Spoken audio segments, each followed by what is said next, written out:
Violeta. Como ustedes saben, la coalición Violeta es un espacio de coalición creado justamente en torno al posicionamiento, a la necesidad de tratar el tema de la violencia contra las mujeres en la política como una dimensión que es un obstáculo para la democracia. Y este trabajo conjunto inició siendo una apuesta de 7 organizaciones. Hoy en día somos 25 de todo el país y nos alegra muchísimo contar con ya varios partidos y movimientos políticos comprometidos con la campaña Violeta sí, violencia no. Yo quisiera agradecerles de manera especial a las dos asambleístas presentes, Yairen Noriega y Verónica Carrillo, alterna o ex alterna. No sé exactamente cuál es el estatus de la Vero en este momento. Alterna. Eh, Aliadas de las causas feministas y de los posicionamientos necesarios para un cambio democrático hacia la paridad. La sociedad ecuatoriana requiere un nuevo camino que en el que las organizaciones políticas, movimientos y partidos tienen un rol esencial. Si son guardianes por de la democracia, tienen que cambiar muchas cosas. Y una de ellas es hacerse cargo del tema de la prevención y erradicación de la violencia contra las mujeres, que resulta ser un obstáculo grande y grave, no solo para el ejercicio de las mujeres que entran en funciones, en el ejercicio público, sino para que las nuevas generaciones vayan asumiendo paulatinamente una actividad en la política. Queremos agradecer esta mañana la presencia de Fabricio Vela y de Joana Cañizares, dos amigos periodistas con quienes compartimos ideales campañas y desde hace varios años. Ellos son voceros de la campaña y en este sentido eh, creemos en este tipo de alianzas también hacia los medios de comunicación, hacia personas claves en los medios de comunicación, así como también a las autoridades electorales. No hemos podido tener a nadie de la autoridad electoral hoy día porque hay un evento en el Instituto de la Democracia y en el caso del contencioso electoral hay eh, una sesión de trámite de las apelaciones de candidaturas. Entonces el presidente no nos ha podido acompañar. Él está acompañando, el contencioso electoral está involucrado en la campaña. Yo quiero decirles que muchísimas gracias a ustedes, amigas y amigos, por venir, por participar activamente. Estamos transmitiendo este evento por Facebook Live de la coalición Violeta, cruzada con la Coalición Nacional de Mujeres del Ecuador. Y se retransmite básicamente porque tenemos un trabajo con 4 provincias del país: Pastaza, Loja, Tungurahua y Manabí.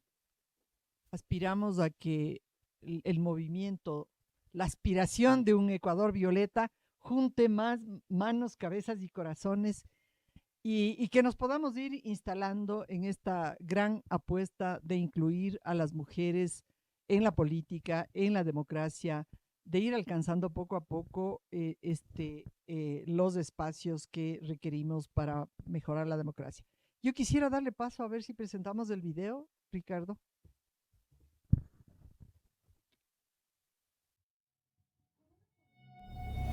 Por un Ecuador más justo, que permita alzar nuestra voz y construir una democracia plena e inclusiva para todas y todos. Exige a tu candidato o candidata y a las organizaciones políticas su compromiso, violeta sí, violencia no, para detener la violencia contra las mujeres en la política y que nuestras voces sean más fuertes y diversas. Queremos un Ecuador violeta. Súmate a esta campaña en www.violetasi.com y afirma tu apoyo.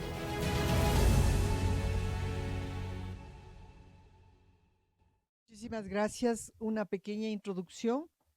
Em, Quizás sí vale la pena señalar que la campaña Violeta sí, violencia no tiene el objetivo de visibilizar esta problemática de las mujeres en el ámbito político. Es un tema que no se puede seguir naturalizando, que no se puede seguir soslayando. Es una tarea muy importante. Si queremos paridad en el próximo periodo electoral, tenemos que prepararnos y tenemos que preparar todas las condiciones para que los partidos políticos vayan asumiendo esta tarea. Queremos decirles que esos objetivos estratégicos son precisamente también, a más de posicionar, motivar a las organizaciones políticas para que asuman una política de tolerancia cero con la violencia contra las mujeres. Un protocolo que permita hacer una ruta de trabajo dentro del partido, atención, contención, apoyo a las mujeres que son víctimas de violencia. Muchas veces es al interior del partido y habrán sanciones, pero muchas veces también lo son fuera en el ejercicio de la función pública y esto es gravísimo. Necesitamos entonces motivar y una alianza fundamental es la de los partidos políticos y por lo tanto la acción de las mujeres políticas, de las mujeres militantes de los partidos es clave. Claro que también tenemos unos objetivos informativos hacia la comunidad, que estamos yendo poco a poco con la campaña, con la recolección de firmas, con la producción de videos, con el posteo de mensajes y de informaciones también, para visibilizar que sí, que vamos aumentando en el porcentaje de participación, pero que existen todavía muchísimos obstáculos, que hay que aclarar qué es la violencia contra las mujeres en la política, porque es todo y es nada. Entonces tenemos que irle dando contenido, es el insulto, es la denostación sobre el físico, sobre las cualidades de las mujeres, es la subordinación de las mujeres en los cargos de la política, en los partidos, es no darles sitio en las directrices, en las direcciones políticas de los partidos. Es decir, son un sinnúmero de cosas que se expresan cotidianamente y que van haciendo que se reproduzca la violencia contra las mujeres.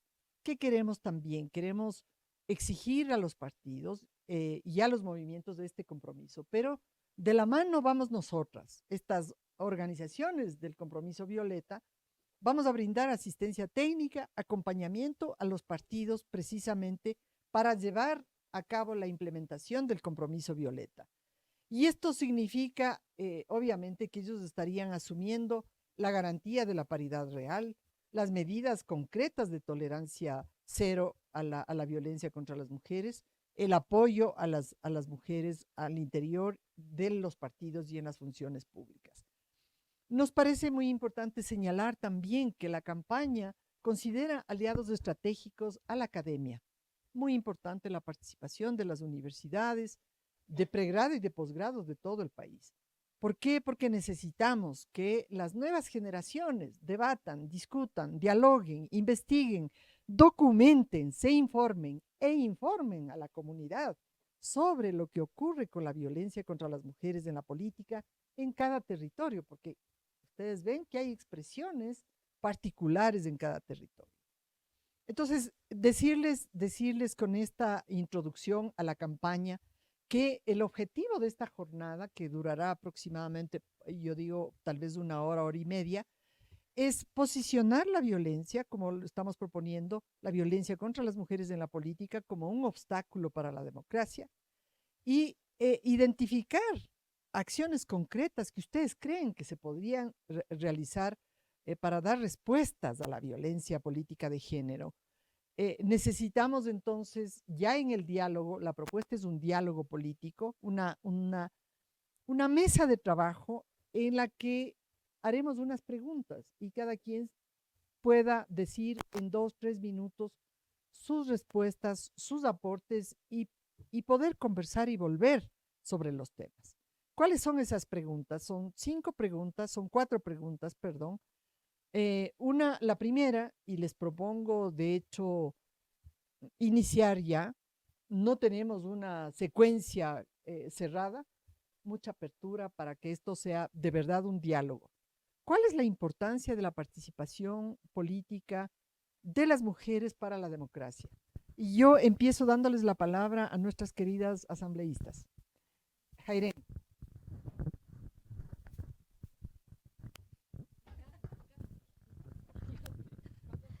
Gracias. ¿Se escucha bien? Ah, es para grabar, no para aquí. Ya, ok. Bueno, buenos días con todas, compañeras, qué gusto. De hecho, estábamos en un evento antes con madres, Madres Coraje, que son madres de mujeres que han sido víctimas de femicidio. Qué gusto que hayan podido venir, coincidió, así que bueno, qué bueno que estén acá acompañándonos. A Fabricio, a Johanna, a Verónica, es un gusto poder compartir con ustedes este panel. Yo quisiera iniciar diciendo que los problemas que aparentemente son de mujeres, como la violencia, no deberían ser nombrados en ese sentido, por dos razones básicas. La primera es que no somos un porcentaje minúsculo de la población, somos más del 50%. Eso significa que si más del 50% de la población está viviendo situaciones de violencia estructural, eso significa no que las mujeres estamos mal, sino que la sociedad está mal, que la sociedad está teniendo problemas y que tienen que ser atendidos. Es en ese marco en el que tenemos que inscribir también la violencia política, no como un problema de las mujeres, obviamente nos afecta a nosotras, pero no inscribirlo en el marco de un problema, si se quiere, residual, sino de un problema que nos afecta como democracia. Porque cuando las mujeres dejamos de participar en política a propósito de la violencia, cuando somos expulsadas, cuando la violencia nos expulsa a nosotras porque ya no queremos seguir tolerando más insultos en medios de comunicación, en redes sociales, nosotras, digamos, la democracia se priva de tener nuestra voz como una voz potente al momento de enunciar cuáles son nuestras problemáticas. Y en ese por eso es importante hablar de la violencia política, por eso es importante nombrarla como un problema de la democracia, de la sociedad y, digamos, decir también que los problemas que nos atraviesan como sociedad, si bien, por ejemplo, ahora vivimos una crisis en todos los niveles, vivimos una crisis de inseguridad, pero que una crisis de desempleo, una crisis de salud, una crisis en el sistema de educación y demás, pero todos esos problemas cuando les afectan a las mujeres, se van configurando de formas particulares. Por ejemplo, la inseguridad. Nosotros vimos que el año 2022 fue el año más violento contra nosotras, con 332 mujeres que fueron asesinadas. Pero ¿qué estamos viendo? Que el fenómeno de la inseguridad vinculado al narcotráfico, vinculado a la economía criminal que estamos viendo como un fenómeno nuevo en el país, toma también ciertos tintes al momento de hablar de la violencia de género, porque en estas cifras está apareciendo que una de las modalidades, esto es nuevo, no aparecía antes en los mapas de femicidio de esta forma, una modalidad de asesinar ahora a las mujeres se incluye el sicariato. Entonces, claro, cuando nosotras que somos compañeras, Verónica y yo, que estamos haciendo política y estamos tomando decisiones de lo público, entonces no podemos pensar que el problema de la inseguridad nos afecta a todos y a todas en los mismos niveles y de las mismas formas. Tenemos que tomar en cuenta y pensar con perspectiva de género. De ahí la importancia que haya mujeres en política y además mujeres feministas pensando y haciendo política para nosotras las mujeres. Bueno, bueno, primero, antes que nada, buenos días con todos y con todas. Para mí es un gusto compartir este panel con mi compañera Jairén, con Johanna, con Fabricio. He tenido el gusto también de seguirle en Twitter a Fabricio y nada más abrazarle, mandarle un abrazo fraterno a Rocío y a Paquita, que están aquí, que están presentes. Es un tema bastante complejo y bastante doloroso si lo vemos en marco de reivindicación de nuestros derechos y de las luchas que se han entablado en función para que nosotros tengamos derechos políticos como mujeres. Creo que es importante ahorita conmemorar a esas mujeres, a nuestras ancestras que lucharon por nuestros derechos políticos y que hoy podemos estar sentadas aquí. Es muy importante decirlo porque lo que se ha encargado la historia es que tengamos muy pocas referentes mujeres. y muy pocas referentes mujeres en temas políticos partidarios e institucionales. Y lo que hay que hacer como un tema de reivindicación y de resistencia es justamente nombrarlas a cada una de ellas y hacer alusión a todas esas luchas que vulneraban nuestros derechos antes y que, bueno, ahora se vulneran de diferentes formas, pero seguimos nosotros en pie de lucha pidiendo un poco más. En tema de democracia, yo considero y en particular que es un tema bastante complejo porque las organizaciones partidarias en sí son violentas, son estructuras completamente patriarcales que lo único que hacen es reproducir lo que el sistema ya hace en particular. Es decir, te callan, hay misoginia, hay roles de género muy estereotipados dentro de las organizaciones, donde las compañeras y se sienten algunas amenazadas, otras amedrentadas, otras con capaz decirlo, capaz repensar lo que van a decir de una forma y ver hasta qué punto podemos llegar a decir eso para no ser vulneradas en el accionar político público, partidario.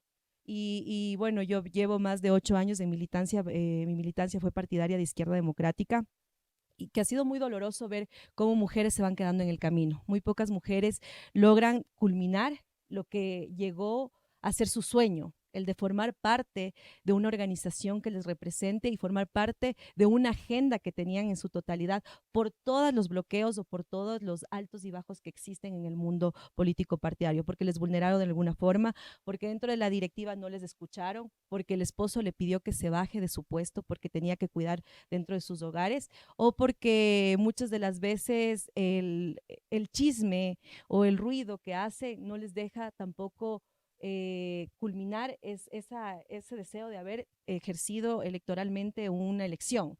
Y quiero decirlo así porque a mí sí me duele bastante que en las últimas elecciones los partidos políticos, con tal de cumplir con una cuota de género que era el 30%, empezaron a buscar casi a último momento los cuadros de mujeres. Y hay muy jóvenes. Y al momento que se dio esto, muchas mujeres decían, esperen, déjenme consultar con mi familia o déjenme consultar con mi esposo o déjenme ver qué voy a hacer dentro de ese campo. Entonces me parece más violento aún y aterrador que le lanzas de ese campo de acción, que ya de por sí el sistema es violento y lo que haces es que se asuste tanto que no quiera regresar a la política partidaria y que diga, yo no quiero volver allá más. Y ahí empieza a desgastarse las organizaciones y empieza a desgastarse esta construcción del tejido social, de que hayan mujeres en democracia partidaria política y que se pueda incluso tratar de sostener eso. Para las mujeres pocas que quedamos en esto, y lo digo en función de que también pasamos por altos y bajos, no hay redes de sostenimiento. Muchas de las mujeres que están de una organización a la otra dicen, oye, me pasa exactamente lo tuyo, pero capaz si me ven contigo no sea bueno para la organización. Y la organización tampoco es tolerante frente a ello, cuando yo sí considero que sí se puede hacer, que puede haber mujeres políticas feministas en todas las organizaciones y de ahí armar estructura. Entonces, ¿qué es lo que quiero y conllevo a decir esto? Que falta mucho trabajar dentro de las organizaciones partidarias, que la reforma al Código Orgánico de la Democracia tiene que abrir un proceso de fiscalización, que qué están haciendo las organizaciones partidarias para brindar formación a las mujeres que llegan a estas organizaciones y que quieren ejercer un puesto de elección popular o que quieren hacer política de alguna u otra forma dentro de la organización.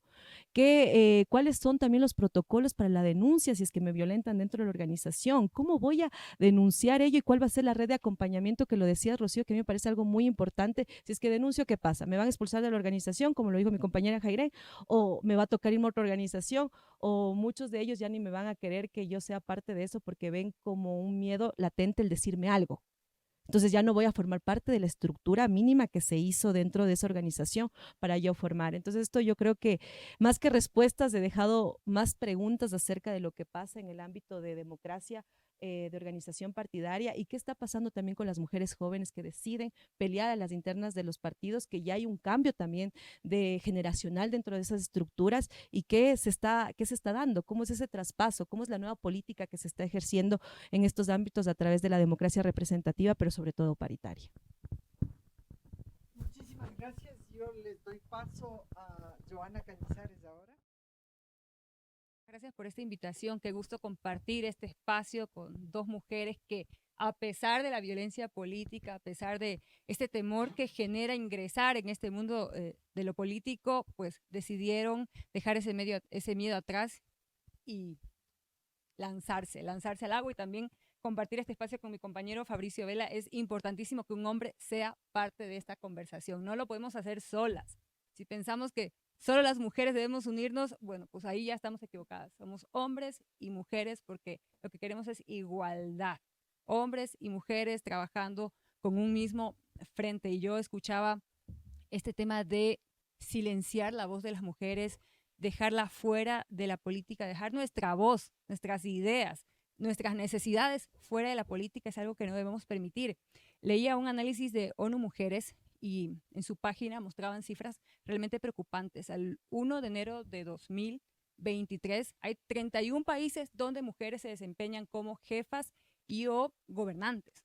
Solo en 31 países. Esto significa, según el análisis que hacía ONU Mujeres, que al ritmo actual, la equidad de género en estas altas esferas donde se toman las decisiones no se lograrán en otros 130 años. Imaginen, a este ritmo falta muchísimo, muchísimo para conseguir este objetivo. Así que esto, en lugar de desanimarnos, debe impulsarnos, debe motivarnos a trabajar más rápido, a unirnos hombres y mujeres. Y por eso mencionaba que en este panel tenía que haber un hombre. Siempre en el noticiero de RTU intento tener a hombres hablando de este tema porque es un tema sin duda que hay que tratar en conjunto. Y escuchaba el tema de las mujeres y lo difícil que es estar en los movimientos políticos y el no querer ser parte. Me pasó a mí en lo personal. Durante estos 17 años como periodista he recibido muchas invitaciones de movimientos, partidos políticos, y alguna vez me interesó. Creo que la política es otra forma de ayudar, además de la comunicación social. Puedes dar a conocer los problemas que tenemos en el país, en la ciudad, en un barrio, y lo más importante, generar cambios profundos. Así que fui a la cita. Me tocó esperar a que llegue el director del partido porque la cita era con él, y mientras esperaba escuchaba que decían falta todavía en la lista poner a mujeres. A ver, ¿a quién ponemos? No, ponle a Pepita.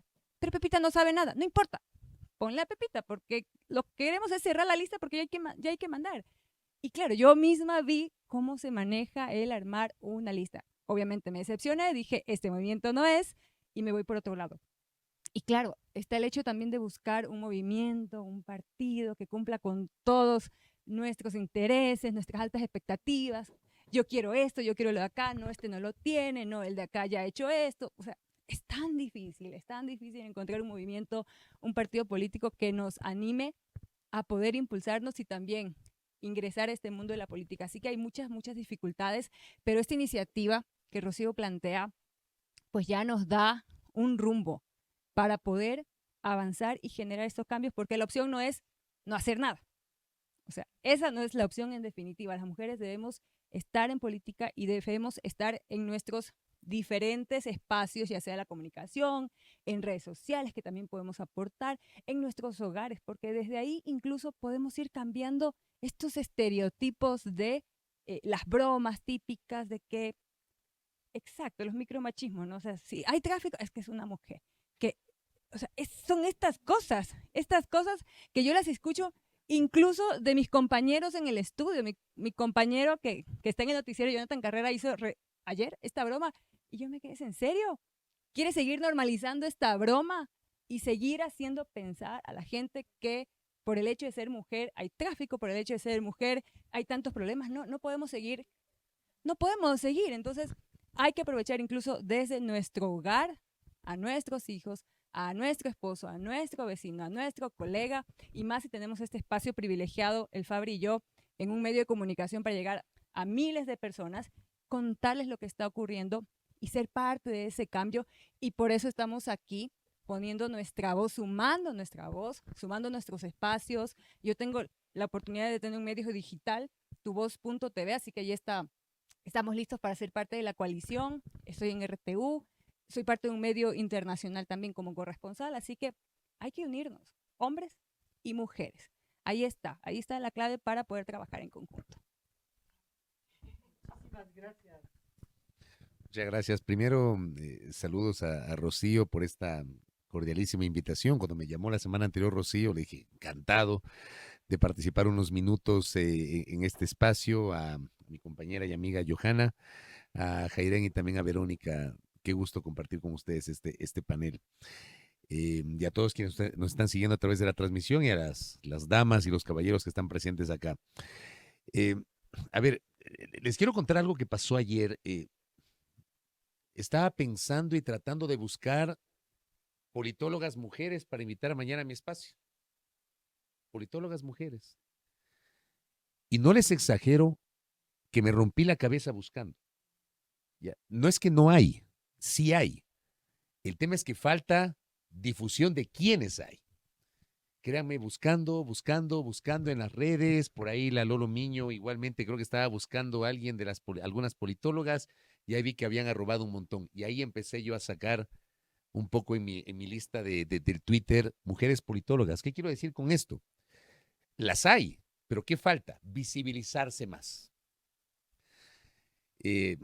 Hace algún tiempo, hace unos años, una activista feminista con la cual tengo una relación muy estrecha, me hizo un llamado de atención porque me decía, ¿dónde están las mujeres en tu agenda de entrevistados? ¿Y dónde están las mujeres? ¿Y qué pasa con las mujeres? Y créanme, yo comulgo con la necesidad de diversificar. O sea, cuando yo en mis espacios hablo de pluralismo, créanme, lo hablo con convencimiento y procuro trasladar a mis espacios la mayor cantidad de voces. Al final digo, el público es el que merece escuchar diversas visiones ideológicas, políticas, sociales, etcétera. Y trato de que haya mujeres, trataba de que haya mujeres. No siempre las tenía porque me hacían falta, es decir, especialistas en diversas ramas, en el ámbito económico, en el ámbito financiero, en otras ramas. Estoy hablando de hace algunos años. Era muy complicado. Hoy tal vez hay menos complejidades porque, claro, tenemos las redes sociales, las nuevas tecnologías que te permiten un poquito buscar con mayor facilidad. Pero lo que quiero decir con esto es que siento que, y para eso la importancia de estos espacios, falta masificar la presencia de la mujer con su voz, con sus opiniones. Una mujer opinando de política, una mujer opinando de economía, una mujer opinando de banca, una mujer opinando de recursos naturales, que las hay. Hay que masificar esas voces. Y por cierto, hay espacios, cuenten, así como dijo Johanna, cuenten con mis espacios para que yo lo hago en mi programa de radio en Sonorama. Tengo un programa también de opinión en RTU que lo manejamos con una colega, con Sol Borja. Cuando se estructuró el espacio dije, tiene que ser mi compañera una mujer. Y con Sol hay una particularidad en el programa que tenemos en las noches en RTU, lo grabamos a la 1:30, lo difundimos a las 7:30, que un día conduzco yo y Sol es panelista, un día conduce Sol y yo soy panelista. O sea, no es que solo yo soy el conductor o la estrella que no sé qué y la mujer es la mujer florero. Ya, como pasa en algunos espacios de opinión, que la mujer básicamente es la que lee la nota, presenta el reportaje. Exacto. Ya, o sea, hay que potenciar y por eso también nosotros tenemos que ser corresponsables desde nuestro ámbito de la generación de opinión, la presencia de la mujer y créanme, lo hacemos. Yo en la mañana en mi espacio de Sonorama, si bien es cierto, yo tengo un segmento de opinión que es un monólogo, pero luego yo comparto mi espacio de entrevistas con una mujer que es mi compañera, Belki Sánchez. Lo hago con una mujer. En la tarde tengo un programa de digital en una plataforma que se llama Primera Plana, que ya va a cumplir 3 años. Lo hago con una colega, con una mujer que suele en Granda. O sea, créanme que cuando digo que procuro hacer esto, lo hago con convencimiento porque creo en el papel de la mujer, pero al mismo tiempo siento que es el momento de visibilizarse más.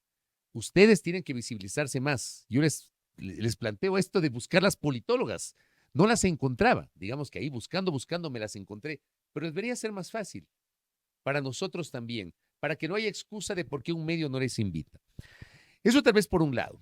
Por otro lado, en los previos a instalarnos en esta charla, conversaba con Johanna, conversaba con Jairén. Yo siento que los medios y los periodistas somos muy corresponsables, por no decir responsables, también de la violencia contra la mujer, de la violencia política contra la mujer. Y hagamos un ejercicio de autocrítica también, ¿no? O sea, yo no puedo concebir que un periodista, por más libertad de expresión que exista, le llame estúpida a una mujer públicamente. Y eso ha ocurrido en estas semanas. Uno puede discrepar, de hecho, en el ámbito de la opinión, y yo por eso sostengo siempre que los periodistas no somos imparciales, o sea, hay que sacarse ese chip de la cabeza. No existe la imparcialidad en el ejercicio del periodismo y menos en el periodismo de opinión. De hecho, en este momento yo no estoy jugando a ser imparcial porque no lo soy, porque estoy dando una opinión. Tampoco somos objetivos porque la objetividad termina siendo subjetiva. Pero ¿qué es lo deseable? que el periodista en el ejercicio de su libertad de expresión opine y opine con rigor y con argumentos, y porque hay que respetar. Un colega le llama hace unas semanas estúpida a una legisladora. Para mí eso es inadmisible. Otro colega hace algunos años le dice mamerta a una ministra, mamerta, y claro, como el colega es oriundo de Colombia, resulta que en Colombia el término mamerto está atado a definir a la gente de la izquierda. Pero en el Ecuador el término mamerto es sinónimo, perdón que lo diga así tan frontalmente, pero es sinónimo de tonto. Ya, así de simple. Le llamas mamerto al tonto, o al tonto le dices mamerto. Entonces, si le dices mamerta a una ministra de Estado en el Ecuador, que no es Colombia, automáticamente para mí es un insulto. Tú no puedes llamar mamerta a una ministra de Estado. Entonces, se pierden las formas y para mí uno puede ser frontal cuidando las formas. ¿Por qué insultar a una mujer? Un colega ya fallecido también, de alguna manera, se burlaba inclusive del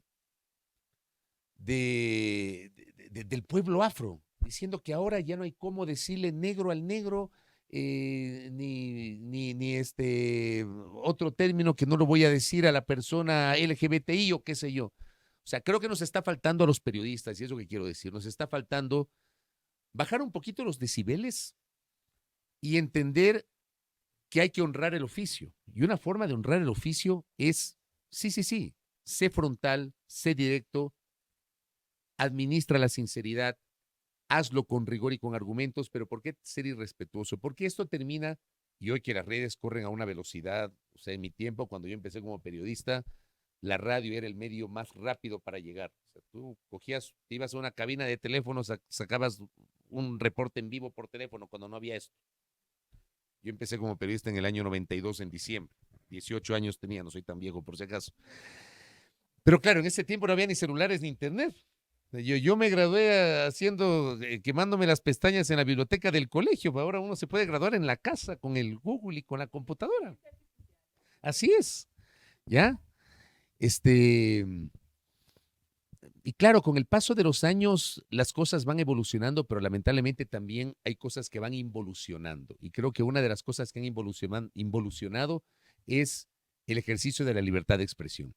Yo creo que eso contribuye a la violencia política. Hay gente, por ejemplo, que, digamos, desde mi sector, desde el plano del periodístico, no criticó y dejó pasar de agache, porque, claro, no convenía políticamente una crítica al hoy secretario de Seguridad cuando se refirió en términos peyorativos a una legisladora. Por Dios. Si criticamos los excesos de un presidente que hablaba de que no sé si ha mejorado la calidad de la asamblea, pero ha mejorado la farra, critica también lo otro. O sea, administra un poquito la coherencia, ¿no? Y eso es lo que nos ha faltado. Nos falta a nosotros como periodistas, falta también en la política, falta también en quienes hacen opinión pública. Ese tal vez como aporte, Rocío, y amigas y amigos. Muchísimas gracias, Fabricio. Me quedo con cómo estos hechos, que son públicos y notorios, terminan asumiéndose como algo que se pasa por alto. Entonces, ese señor ex legislador es secretario de Estado. Por favor, ¿cuál es el mensaje?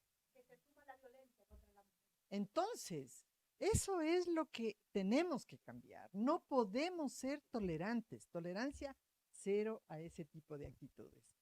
Muchísimas gracias por este diálogo y vamos a la segunda pregunta.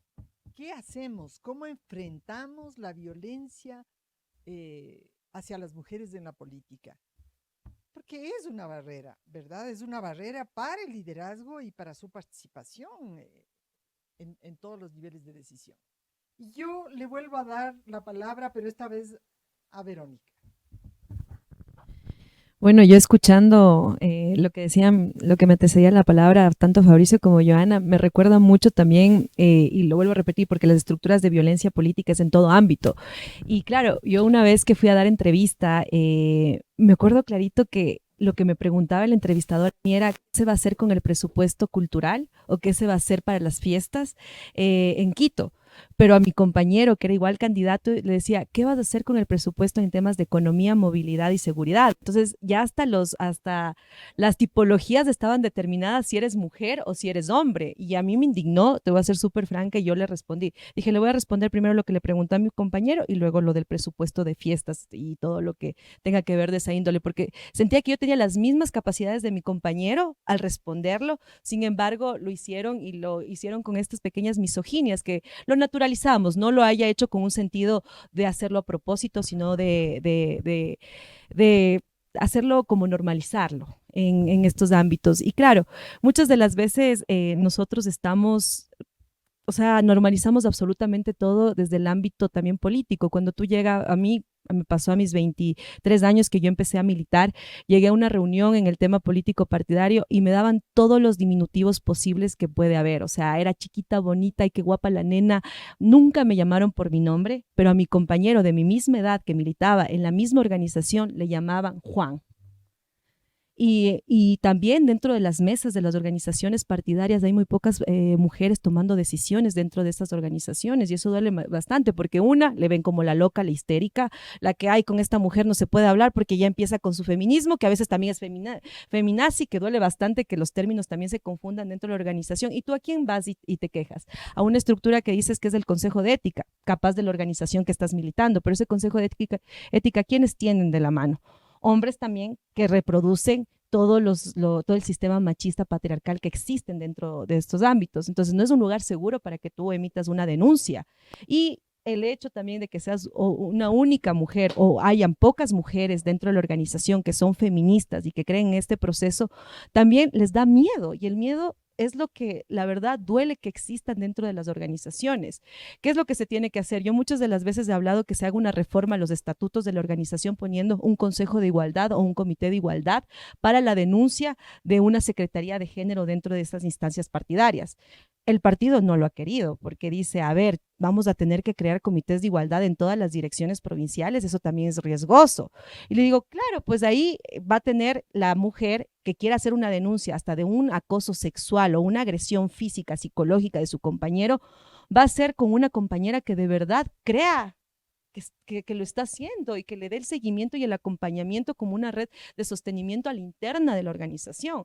Porque tú no vas y denuncias afuera de la noche a la mañana. También es un proceso y hay pocas mujeres que lo hacen y tampoco les reprimo eso porque sí es un proceso que sustenta el miedo a que te saquen de la organización, a que te expulsen y muy pocas mujeres tienen la facilidad de denunciar públicamente estos hechos. A una mujer en una área rural le van a invisibilizar, le van a decir, no, bueno, ya vamos a traer otra muchacha porque capaz ella no tenga el mismo nivel de visibilidad, como lo que dijo Fabricio, que la otra persona que puede denunciar. Entonces, esto es lo que yo sí creería que sería muy importante trabajar dentro de las estructuras. Creo que sí es muy importante que las mujeres que entran a política partidaria denuncien también lo que pasa dentro de sus organizaciones. No creemos, yo al menos no creo que haya una organización perfecta político-partidaria aquí en lo que hay en el Ecuador, ni movimientos que de verdad den esa red de acogimiento, ni que te den esa red de acompañamiento. He encontrado más acompañamiento en otras mujeres de otros partidos políticos que dentro de mi misma organización. He encontrado esa red de apoyo dentro del colectivo feminista, de mis compañeras militantes feministas, donde yo les he podido confesar lo duro que ha sido militar. Porque cuando te ven política partidaria te dicen, uy, no, ya formas parte de eso. Uy, no. Y a veces hay personas que te bloquean y que también duele porque tú dices, tengo una pelea interna, tengo que fajarme la pelea interna, la pelea externa y encima más todo lo que me venga, todo lo que haya de por medio. Entonces, esto lo hablo no por mí, porque creo que a mí ya me han dado bastantes chuchaquis políticos que uno ya logra hasta decir, es otro más, denle más balas, denle, no hay ningún problema. Hablen, sigan.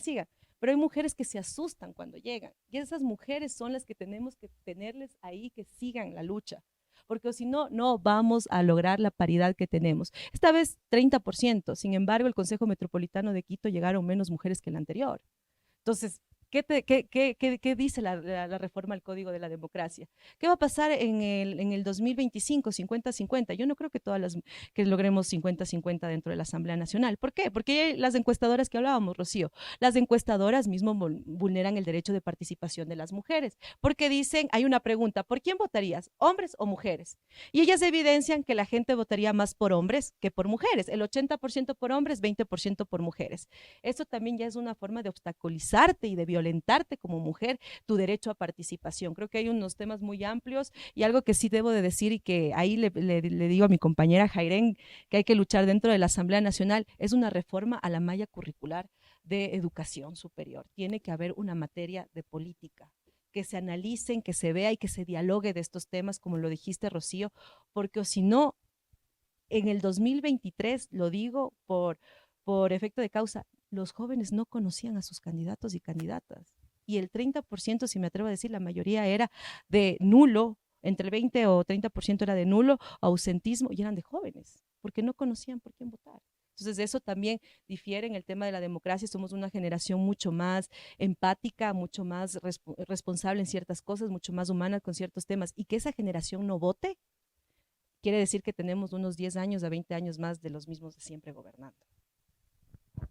Sí, me encanta el ponerlo como en cotidiano, este tema de cómo enfrentar. Y cómo enfrentar tiene que ver con visibilizar, con nombrar, con decir, como acaba de decir Verónica, ¿no? O sea, es muy importante, pero ¿qué más podríamos hacer? ¿Cómo enfrentar esa violencia? ¿Cómo visibilizar como una agresión que es un obstáculo? Sí, yo creo que, bueno, hay muchísimo que hacer. Creo que en principio lo que decía Verónica es muy importante.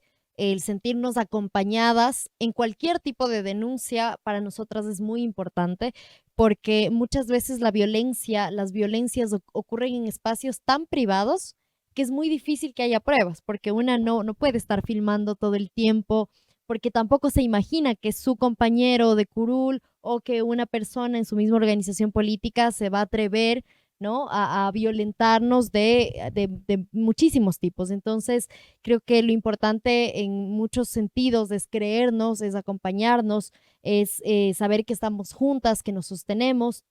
Y ahí también creo que el papel que pueden cumplir los hombres es muy importante, ¿no? El denunciar la violencia de sus pares es importante, porque si no lo que encontramos o lo que cubre muchas veces a los agresores es un velo de impunidad y no impunidad solamente en la justicia, que ya sabemos cómo opera la justicia, incluso en términos administrativos, sino un velo de impunidad social, porque no sienten la presión de que sus compañeros, sus pares, les estén diciendo también, oye, ese chiste que tú hiciste no es gracioso, no lo vuelvas a hacer porque le estás faltando el respeto a una compañera. No porque nosotras no podamos hacerlo, de hecho nosotras lo hacemos con mucha valentía, denunciamos, pero creo que también es responsabilidad no ser cómplices, es responsabilidad de los hombres no callar frente a situaciones de injusticia en contra de nosotras. Creo que, digamos, por ahí una línea de acción.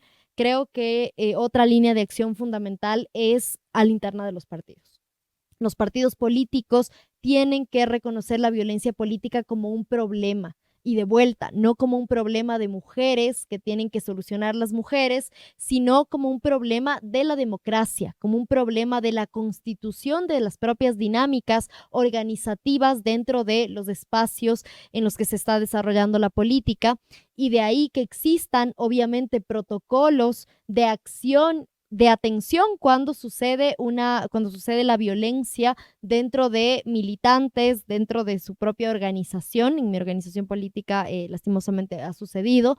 Pero también, y eso pensaba mientras hablaban Rocío, Verónica, ¿qué pasa cuando el agresor es parte de un partido político, pero no agrede a una persona de su misma organización política, sino de otra organización política? Yo no he visto, y de ahí el ejemplo del señor Ordóñez, ¿no? Yo no creo que en su partido político le hayan sancionado de alguna forma, es más, parece que hasta le premiaron y dejó de ser asambleísta antes de que le voten. Él salió, renunció a su curul y ahora trabaja directamente en Carondelet. Entonces, en lugar de darle una señal de que lo que hizo estaba mal y que entonces tiene que tener una consecuencia, casi que se le premió. Entonces yo creo que también los partidos políticos tienen que actuar para protegernos a nosotras las mujeres, también tienen que trabajar para sancionar a los agresores.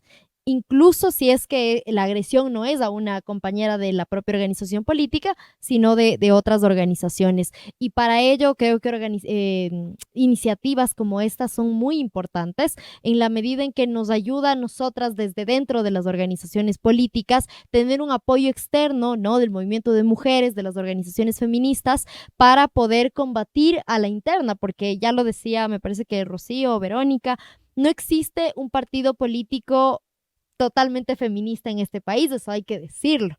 De hecho, a nosotras, yo diría, no, esto también es por mi posición ideológica, yo creo que en la izquierda, en tanto busca busca la justicia social, ¿no? Como uno de los grandes elementos de las luchas que tenemos, yo creo que es más fácil que nos acerquemos por izquierdas a tener un partido político feminista, pero aún así, teniendo partidos de izquierda, no se logra ver la importancia de que nuestra participación, y no solamente, digamos, del tener un rostro de mujer en las listas, sino que con nuestra presencia también tenemos presencia de nuestras demandas y de nuestros problemas, que, como decía en mi primera intervención, nos preocupa el desempleo, nos preocupa la economía, nos preocupa la salud de nuestros hijos, la educación. Tenemos una serie de preocupaciones particulares que muchas veces dentro de los partidos parecería que son periféricas cuando no es así. Entonces, en ese sentido, los partidos tienen un rol importante. Creo que las autoridades electorales cumplen también un rol muy importante de no perpetuar la impunidad, de verificar que los procesos electorales y en general la democracia, no solamente mirar la violencia en época de elecciones, que parecería, creo yo, hay un pico, ¿no? Cuando más públicas estamos, parecería que la violencia se incrementa, pero en el ejercicio del cargo también existe a lo largo de nuestra trayectoria política, de ejercicio político, hay también violencias que me parece a mí que las autoridades de la democracia, ¿no? Que son las encargadas de salvaguardar este baluarte tan importante, tienen que ir trabajando. Y finalmente yo diría los medios de comunicación. Creo que los medios de comunicación cumplen un rol fundamental para no perpetuar y para no reproducir discursos de odio contra las mujeres, porque hay que decirlo así, son discursos de odio, no es crítica política, son discursos de odio, porque claramente, creo que Verónica compartirá conmigo, nosotras estamos dispuestas cuando hacemos política y le debemos rendir cuentas a nuestros mandantes tienen todo el derecho de interpelarnos por cómo votamos en la Asamblea Nacional, por qué posición adoptamos dentro de nuestro accionar político. Tienen absolutamente todo el derecho de incluso reclamarnos respecto de si consideran que nos equivocamos o no sobre cierto tema, sobre cierta decisión que hayamos tomado, pero sobre lo que no tienen derecho es a insultarnos. Sobre lo que no tienen derecho es agredirnos, porque eso ya no es una crítica política, eso es violencia. Y la violencia hay que combatirla, hay que denunciarla y los medios de comunicación no pueden ser el altoparlante de machistas, de misóginos y de hombres violentos que hacen política o que son personas que hacen opinión pública. Muchísimas gracias, Jairén. ¿Qué nos dicen nuestros amigos periodistas? Empecemos, y amiga periodista. Empecemos por Fabricio esta vez. ¿Cómo enfrentar este tema desde la visión de... A ver, hay un par de episodios de la vida política de este país de las cuales periodísticamente fui testigo. 6 de febrero de 1997, más que algunos ni nacían. ¿Sí te acuerdas, Paquita? 6 de febrero de 1997. Yo era reportero en Gamavisión. Cubrí la sesión del Congreso Nacional cuando declararon incapaz mental para gobernar al presidente de Bucaram. Yo siempre digo, puede no agradar Bucaram todo lo que ustedes quieran, pero hay 44 diputados, según certificado de un psiquiátrico, lo declararon incapaz mental para gobernar al presidente. Por eso la norma hoy constitucional establece que esa incapacidad será declarada por un comité de médicos y la ley orgánica de la función legislativa establece todo un procedimiento que me lo leí ayer, justamente, por eso tengo fresco el tema. A lo que voy es a que el cargo debía ser asumido por una mujer, la vicepresidenta de la República. Y yo aquí planteo para el debate público, ¿qué hicieron las mujeres de la época? Perdónenme, hay algunas a las cuales aprecio entrañablemente. Hay una fotografía que el otro día vi donde aparecen en las puertas del Congreso Vilma Andrade, Charito Utreras, Miriam Garcés, y gente que yo aprecio muchísimo. Pero ¿qué hicieron las mujeres de la época en ese tiempo para defender un derecho constitucional que había? Lo que hizo la clase política en ese tiempo fue aupar una clara violación constitucional, porque el interinazgo no existía en la Constitución. No existía. No había la figura del interinazgo. Entonces inventaron que la Constitución tenía un vacío, que solamente la vicepresidenta o el vicepresidente reemplazaba temporal, pero no definitivamente. Bueno, se inventaron el interinazgo y aquí, perdónenme, no pasó absolutamente nada.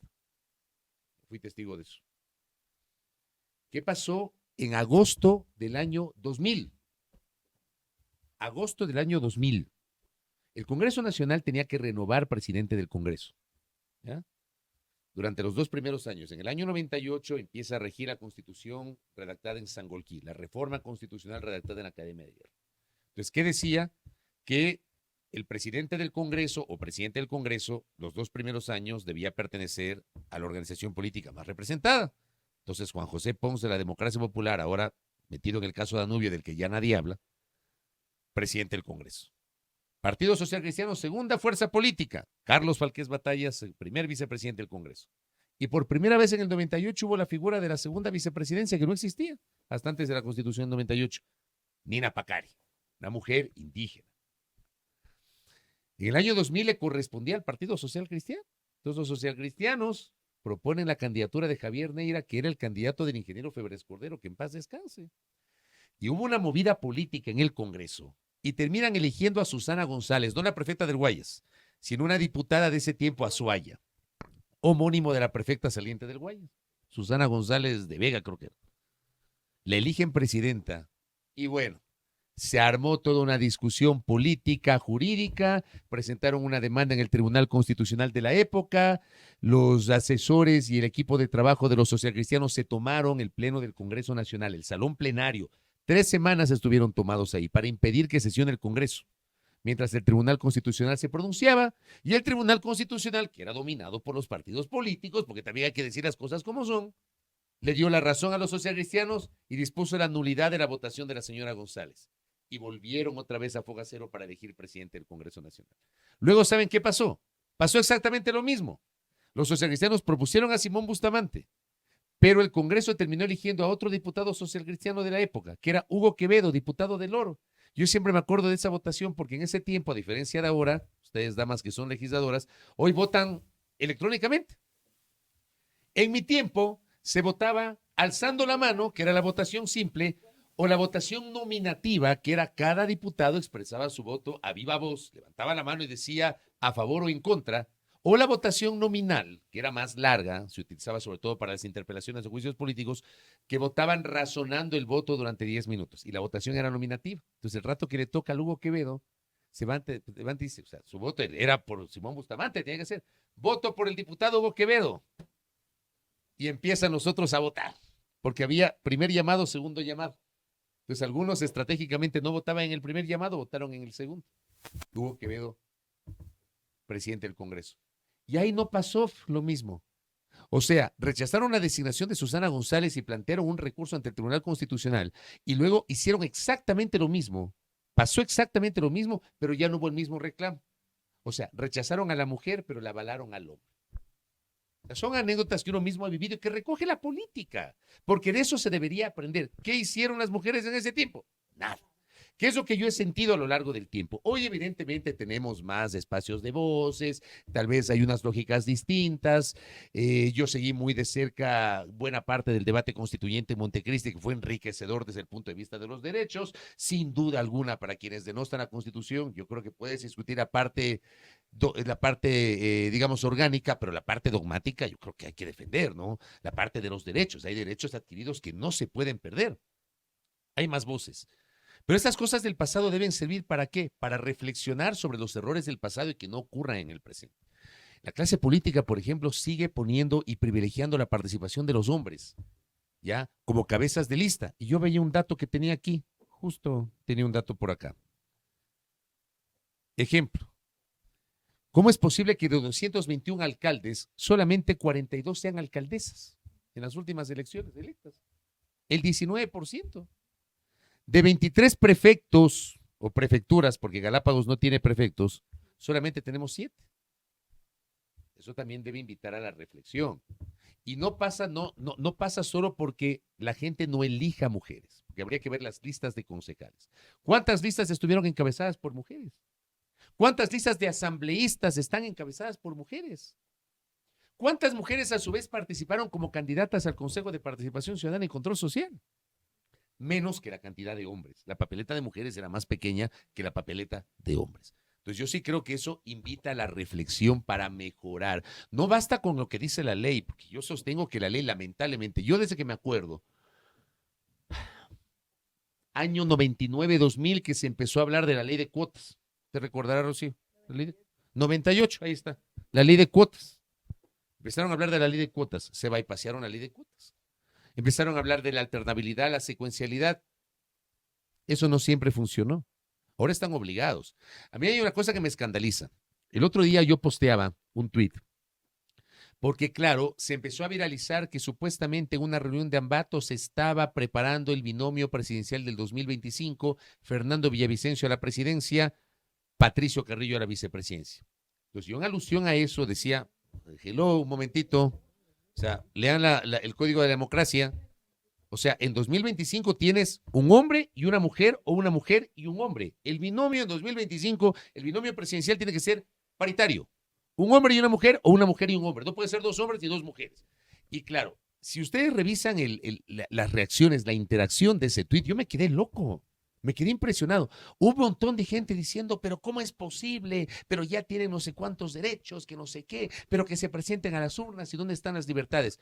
¿Por qué traigo a colación esto? Y para ustedes, legisladoras, ese tema, ustedes tienen que monitorearlo con mucha atención. A mí no me extrañaría que alguien presente, si no este año, el próximo año, antes del año anterior a las elecciones, algún tipo de intención de reformar el Código de la Democracia, ¿eh?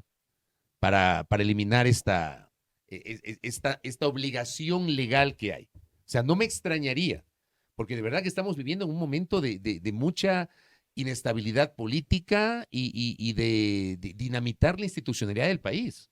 O sea, yo soy de los que dice públicamente que el último resquicio de institucionalidad que tenemos es la Corte Constitucional con sus errores. Y ojo, yo he sido crítico de cómo se integró la actual Corte, porque yo sí creo que fue inconstitucional lo que hizo el transitorio. Pero bueno, tenemos la Corte y yo creo que la Corte en sus ejecuciones, en sus ejecutorias, de alguna manera se ha legitimado con sus errores también. Es el último resquicio. ¿Qué puede pasar esto? Hay que mirar con lupa, ¿no? Yo les digo algo que yo publiqué y que mereció una reacción tremenda, ¿no? Entonces yo creo que por ahí pasa la cosa. Me parece a mí que las organizaciones políticas deben repensarse, deben posibilitar la presencia de nuevos cuadros. Me preocupa también algo que el otro día un dirigente de un partido político hablábamos sobre el armaje de las listas, ¿no? Y yo le decía, oye, pero ¿por qué pusieron a tal candidato? ¿Por qué no pusiste una mujer? Resulta que no le daba los votos. En las mediciones no le da, que es otra discusión política. O sea, ¿cómo combinas el derecho de participación con la conveniencia política de las organizaciones que quieren ganar? Dicen, no, con esta candidata o este candidato no voy a ganar. Tengo que llamarle al periodista o al presentador de televisión o al futbolista o al cantante, qué sé yo, para que sea candidato. Entonces son cosas que también valen ahí para la reflexión. Rocío, yo me tengo que retirar y les pido disculpas por aquello. Yo sí le dije a Rocío que me podía quedar hasta las 12, pero espero que me vuelvan a invitar. Y una vez más, cuenten con mi compromiso personal como Fabricio Vela, de mi espacio a primera hora de Radio Sonorama, que les invito a escuchar, por favor. El espacio que también tenemos en RTU, que es un espacio muy ligero de debate, y por supuesto mi plataforma digital que se llama Primera Plana. Yo soy un convencido de esta lucha, Rocío, y usted lo sabe. Con Paquita también hemos coincidido en algunos espacios. Yo le he entrevistado y hemos conversado. Obviamente a Jairén le decía, por ejemplo, Jairén, a Verónica es la primera vez que interactúo con ella y realmente un gusto conocerla. Con Jairén lo he hecho en varias ocasiones. Jairén, por ejemplo, encarna la nueva política. Yo le decía hace minutos que de las 41 intervenciones que escuché el fin de semana, tal vez contados con los 10 dedos de las dos manos, creo que me sobran, porque fue muy paupérrimo el debate, pero yo le decía, de lo poco positivo, yo sí destaco la intervención de Jairén. Para empezar, no leyó. Entonces yo le digo, tú tienes esta facilidad de palabra y además con conocimiento y con argumentos, y está claro, en este debate se ha evidenciado. Yo sí destaco que Jairén es parte de esa nueva política que uno tanto busca, mujer, joven, empoderada, inteligente, etcétera. Así que te felicito realmente, y a Verónica también, gracias. Rocío, Dios te pague, y a mi colega también, Johanita. Ella es como es costeña, es Johanna, pero en la sierra decimos Johanna, pero ella es Johanna. Muchas gracias, Rocío. Gracias. Muchísimas gracias, Fabricio. Nos dejas con varios tips muy importantes para los partidos, para las mujeres políticas, un cuestionamiento muy fuerte para las organizaciones de mujeres en el pasado, pero que nos actualiza un cuestionamiento sobre el rol que debemos tener de acompañamiento, también dicho por las compañeras en sus intervenciones. ¿Cuál es el acompañamiento que damos desde la sociedad civil a las mujeres políticas, siendo incluso que no tengamos acuerdos con varias posiciones ideológicas, por ejemplo? Perdón que te interrumpa, Rocío. Solamente esto para añadir a propósito de lo que estás diciendo, y esto también lo dejo para el debate público. O sea, yo considero que la lucha del movimiento de mujeres, del feminismo, de la mujer, tiene que ser independientemente de la orientación político-ideológica. O sea, yo siento que lamentablemente, y eso también para la reflexión, si hay un ataque contra una mujer con la cual no se comulga, no hay ninguna defensa, pero se comulga, hay la defensa. Creo que falta también eso, un mayor empoderamiento más allá de las diferencias político-ideológicas. Aplica en la política, aplica en los medios de comunicación, aplica en la vida misma, ¿no? Perdón. En efecto, ese es uno de los grandes retos de una vida más democrática, más inclusiva, más tolerante y más dialogante, porque en la democracia ese es como uno de los objetivos fundamentales. Gracias, Fabricio, y vamos a seguir en estos espacios. Joana, por favor. Bueno, yo creo que es... Perdón, bueno, yo creo que hacemos muy bien cuando observamos lo que ocurre casa afuera y opinamos en qué deberían hacer los partidos políticos y qué no están haciendo los partidos políticos, qué deberían hacer las autoridades y qué no están haciendo las autoridades. Ahora yo les propongo analizar qué deberíamos hacer nosotros y qué no estamos haciendo nosotros. Y voy a hablar sobre mi área, los medios de comunicación, desde los gerentes de los medios de comunicación, que finalmente son una empresa, los directivos de noticias, que en algunos casos son mujeres, y los reporteros en general. ¿Qué estamos haciendo nosotros para poder analizar este tema, debatir el tema de la violencia política y qué cambios podemos nosotros realizar desde los medios de comunicación? Lo que decía Verónica, las preguntas que se suelen hacer en los espacios de entrevistas, y yo ahí voy a confesar, yo tenía una pregunta de cajón cuando eran las elecciones. ¿Está preparada la ciudad para que una mujer llegue al cargo? Era mi pregunta de cajón. Hasta que, claro, yo entendí a través de espacios como estos, talleres también que recibí, de que esta pregunta no es válida, que claro, uno no se le haría a un hombre, ¿cierto? Uno le hace a un hombre, ¿está preparada la ciudad para un hombre? No, porque uno ya lo da por hecho, está sentado. Pero cuando ve una mujer lo ve como algo raro, como el extraterrestre que llega al cargo público. Entonces, desde ahí, nosotros como periodistas estamos generando precisamente esta discriminación, este ataque sin sentido, cuando deberíamos arrancar con esta crítica interna de cuánto nos estamos preparando nosotros en los medios de comunicación para también ser parte de la erradicación de esta violencia política. Y va más allá de que si yo tengo recursos o no tengo recursos, ¿dónde están esos medios de comunicación que pueden enviar a los reporteros, a sus periodistas, a ser parte de estos espacios? Yo les voy a dar la respuesta. Cuando uno va y le dice al director de noticias, quiero ir a cubrir este evento porque me interesa aprender, porque quiero capacitarme para tener un mejor tratamiento en las entrevistas, me dicen, no, pues es que tienes que ir a trabajar, es que tienes 2 o 3, 4 temas que cubrir, o es que, pero voy y cubro esto, es que esto no da rating. Esa es la respuesta casi que común en los medios. Esto no da rating. Y entonces por eso no estamos en estos espacios con toda la cobertura que deberíamos estar haciendo, y esta es una crítica para nosotros mismos, los medios de comunicación, de también ser parte de este debate y de este cambio para poder erradicar la violencia política.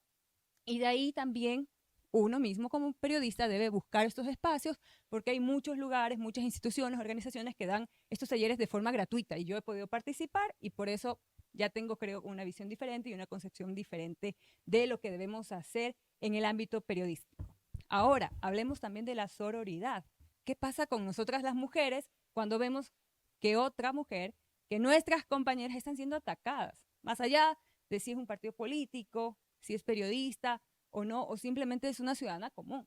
¿Dónde estamos ese 50% de la población que deberíamos estar unidas como un todo, siendo tan pero tan fuertes para podernos defender unas a otras en cualquier momento y en cualquier situación? Entonces vamos con esa crítica interna de preguntarnos, yo, ¿qué estoy haciendo para erradicar la violencia política, la violencia de género en todas sus formas? ¿Qué puedo cambiar? ¿De qué forma? No necesito llegar a la presidencia de la República para generar cambios. Puedo hacerlo en mi hogar, como periodista, como asambleísta, en cualquier ámbito, preparándonos, teniendo esta visión tan diferente. Y ahí va también la crítica a las mujeres que nos interesamos en ser parte del debate, que queremos estar en la política porque es importante para la democracia. ¿Y la preparación? ¿Dónde está esa preparación también? Porque también hay que ser críticos con nosotras mismas. Nos preocupamos más en hacer un buen reel, un buen TikTok, en conseguir muchas reproducciones, en viralizarnos y el conocer la administración pública. Cuando ya llegue al cargo, ¿qué voy a hacer para ayudar a la gente, para cumplir con ese rol que la ciudadanía me ha dado? O sea, la crítica también a la interna es lo que les propongo también para poder generar esos cambios que tanto se necesitan. Excelente, muchísimas gracias. Muchas vías, muchas respuestas, muchas reflexiones, súper importante. Vamos a una tercera pregunta.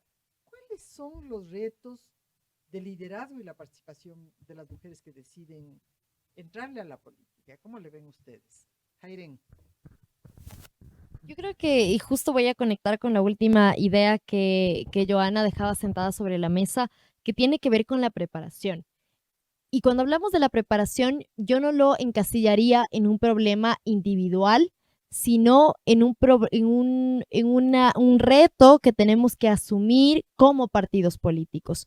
Y digo esto porque a veces no es porque nosotras no queramos saber más, no queramos participar más, no queramos capacitarnos más, sino que hay una serie de elementos y de barreras que hace que nosotras tengamos menos acceso a esos espacios de capacitación. Por ejemplo, ahora mismo, Anabel está con su guagua cargado mientras está en este espacio. Tiene esa posibilidad. Pero ¿por qué no pensar los partidos políticos en tener espacios de formación para las mujeres a la vez y paralelamente a que haya espacios de cuidado para los niños y las niñas? Porque una de las barreras que encontramos las mujeres, no solamente para el ejercicio político, sino también para el trabajo remunerado fuera del hogar y demás, es el tema de qué hacemos con nuestros guaguas, porque a nosotras nos han puesto a la tarea de ser las cuidadoras de los niños, de las niñas, de los adolescentes, ser las cuidadoras también de las personas adultas mayores.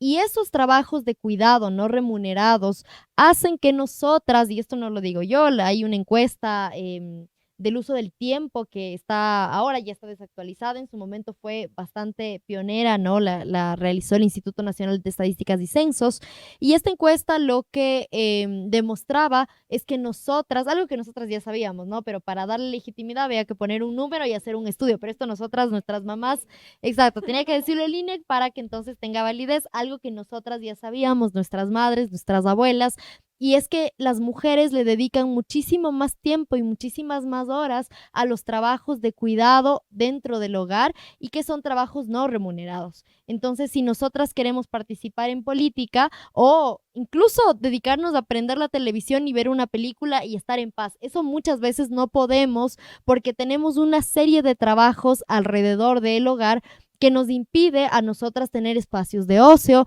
espacios de desarrollo, de formación, ¿no? Por fuera de lo que ya la escuela, el colegio, la universidad, espacios de extra, espacios para hacer deporte, espacios para el arte, porque nuestra mente y nuestro trabajo cotidiano está enfocado en otros espacios. Entonces, por ahí te diría, Rocío, pensar también la responsabilidad que tienen los partidos políticos para formar cuadros de mujeres, y también yo creo que combatir la violencia política es importante, no solo para que nosotras entremos en política, para que permanezcamos en política, sino para que nuestra voz tenga mucha más fuerza. Yo leía hace un par de días, igual para una entrevista sobre este tema, un estudio que hacían en Chile respecto de las intervenciones de las congresistas mujeres versus las intervenciones de los congresistas hombres. Y este estudio, el resultado, ¿no? La conclusión era que las mujeres, aun cuando ya llegamos a ocupar una curul o ocupar un espacio de toma de decisiones, hablamos mucho menos. ¿Por qué? Por el miedo que tenemos a equivocarnos, porque si un hombre se equivoca no pasa nada, dijo mal una cifra, pronunció mal una palabra, qué sé yo, dijo mal un dato, ya está, ¿no? Nos equivocamos, somos seres humanos, está todo bien.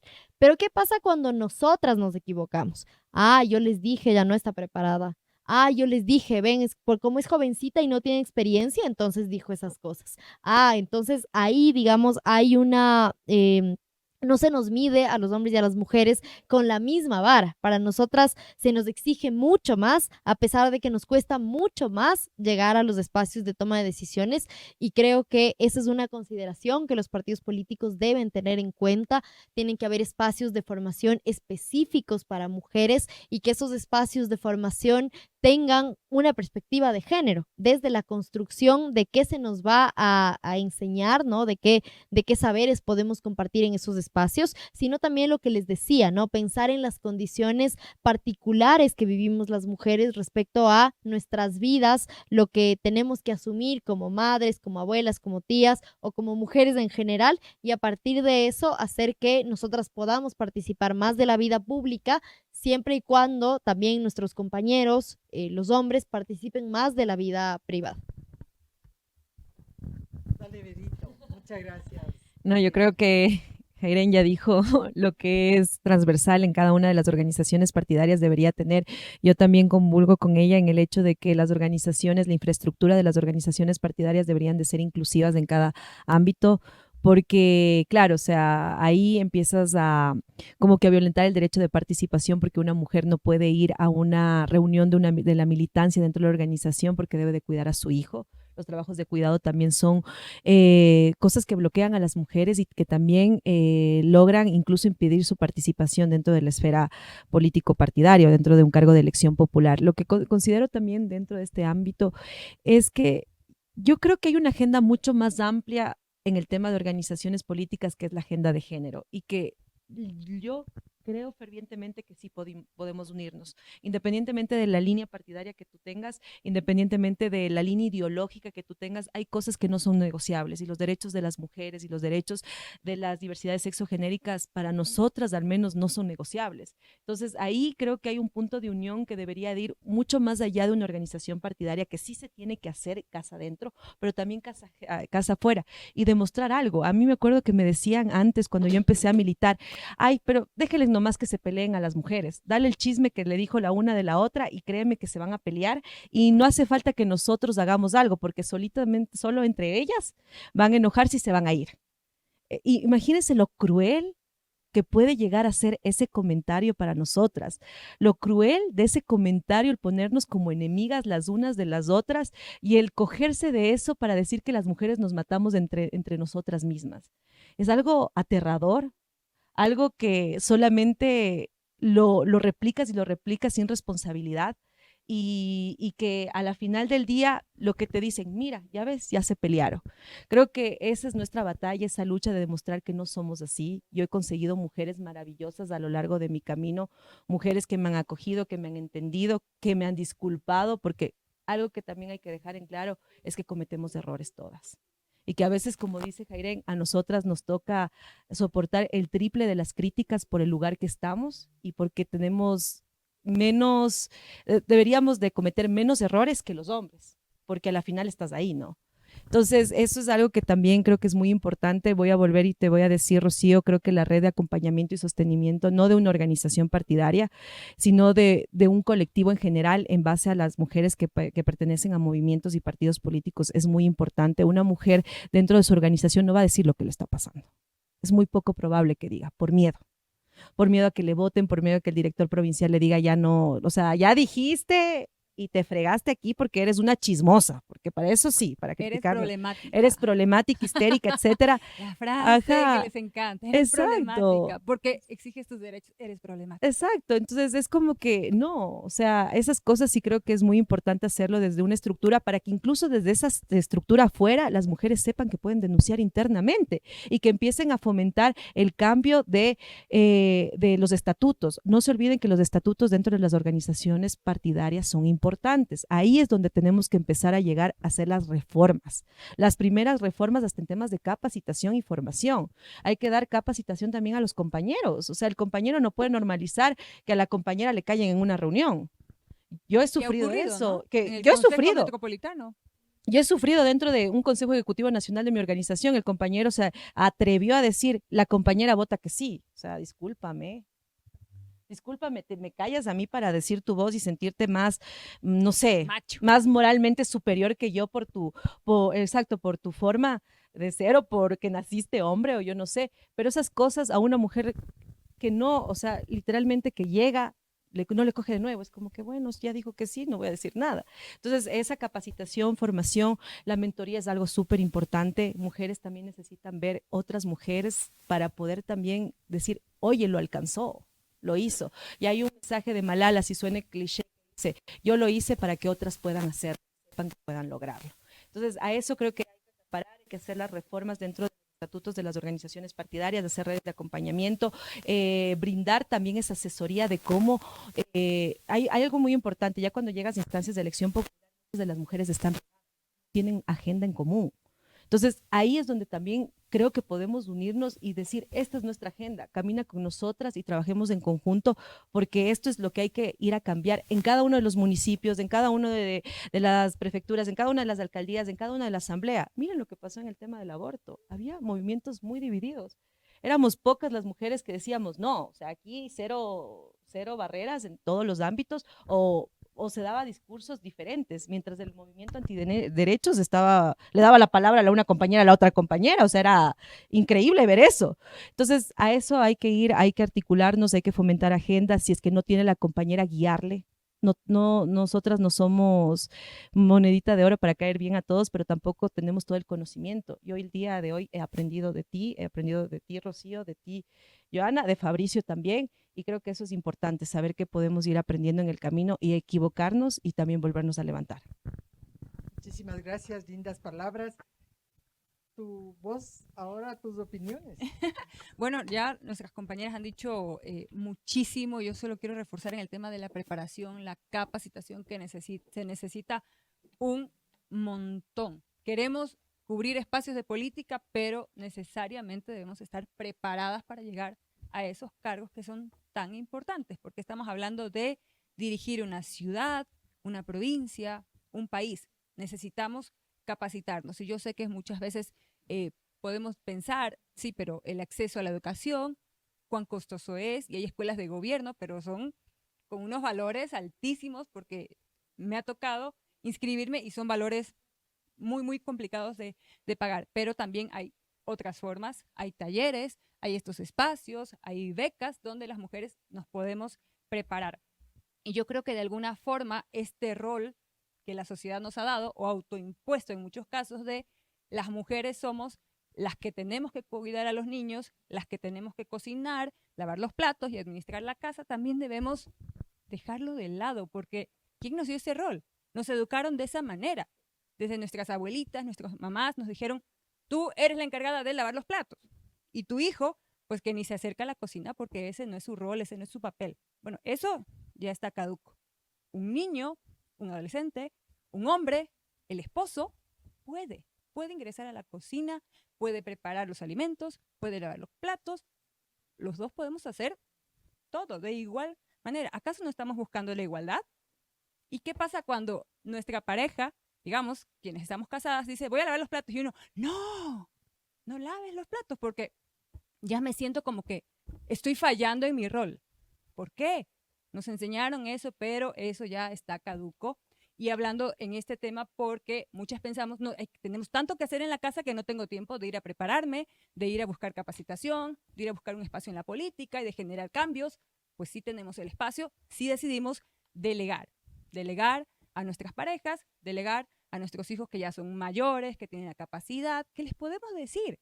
Yo les digo como experiencia propia, cuando recién me casé, Dios, no tenía tiempo ni para sentarme a ver un programa de televisión, porque claro, me enseñaron a que yo tengo que tener la casa limpia, pero un espejo, cocinadito, la ropa limpia, lavada, planchada, hasta que un punto alguien me enseñó y me dijo, pero ¿quién te dijo que tú tenías que hacerlo todo? O sea, él también te puede ayudar. Y ese momento fue así como, vi la luz al final del túnel y dije, mi amor, ¿sabe qué? Los dos podemos hacerlo por igual. Y me sorprendió la respuesta. Pero por supuesto, yo quiero hacerlo y usted no me deja, me decía. Miren, yo cargándome todo el trabajo sola y él esperando darme una mano, agarrarme y lanzarme para arriba para que yo siga subiendo. Y gracias a eso, pues a ese apoyo que recibimos muchas veces los hombres, que los tenemos ahí haciéndonos la barra, pues he podido llegar a hacer todo lo que en estos momentos estoy haciendo. Entonces, por ahí ya cambiemos esos roles que nos han dado durante muchísimos años. Vamos a prepararnos en cualquier área en la que decidamos estar, porque creo que ahí es la vía. Ya sabemos que en las próximas elecciones presidenciales hay necesariamente que elegir un binomio, hombre y mujer. Ya es la ley.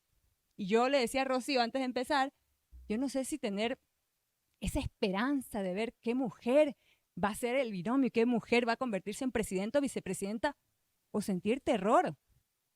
Dios mío, ¿qué mujer va a querer ser binomio? ¿Estará preparada? ¿Estará lista? ¿O solo tendrá miles de seguidores?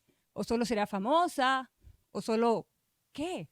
O sea, ¿debemos tener esa esperanza o debemos sentirnos aterrados? Yo espero que sea lo primero. O sea, saber que tenemos estos 2 años todavía y que hay mujeres acá como nuestras compañeras, ustedes que están acá, ustedes que están desde lo virtual preparándose con ese deseo y esa firme convicción de que podemos generar cambio, pero también, además de las buenas intenciones, también con ese conocimiento que para mí, en lo personal, van de la mano. Muy importantes reflexiones. De alguna manera, el fondo, el trasfondo es el cambio cultural, el cambio de patrones socioculturales que tiene que expresarse en todos los ámbitos, en la vida cotidiana, en la corresponsabilidad, en el trabajo del cuidado, en la corresponsabilidad también de las instituciones del gobierno, de los GATS, por ejemplo, con los temas de cuidado. No son unos temas de los cuales se están ocupando los gobiernos locales en la actualidad, sino en mínima escala y escasos todavía. El Sistema Nacional de Cuidados es un elemento esencial y tiene que estar también dentro de los partidos. Yo en eso concuerdo con ustedes.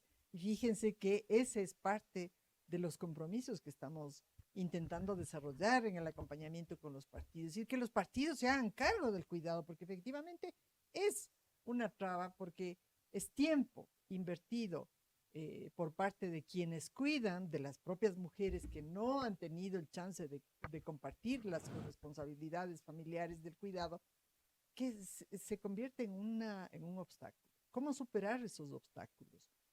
Ahora, yo sí creo que esos cambios culturales en el partido, en el ámbito social, en el ámbito público, le dan un nuevo contenido a la política, y eso es lo que queremos, le dan un nuevo contenido a la democracia.